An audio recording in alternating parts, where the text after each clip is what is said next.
YouTube के दुनिया में तहलका मचाता हुआ रैदास म्यूजिक पटौरा टोला जैतहरी जिला अनूपपुर मध्य प्रदेश में चले आइए।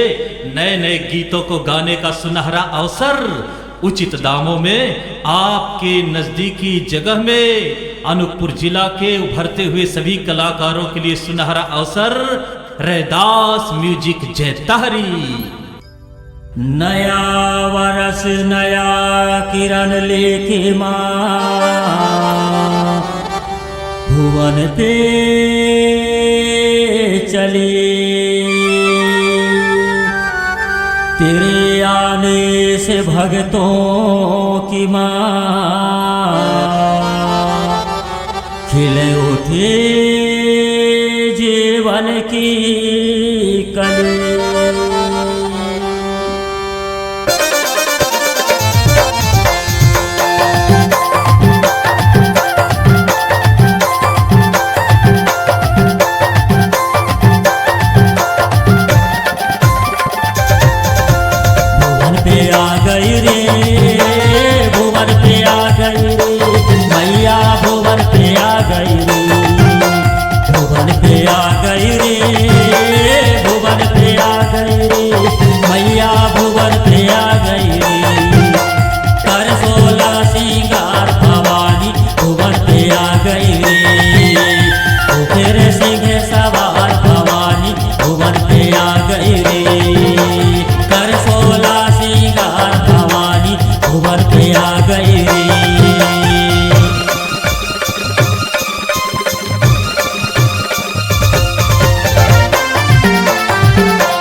भक्तन के दुख हरने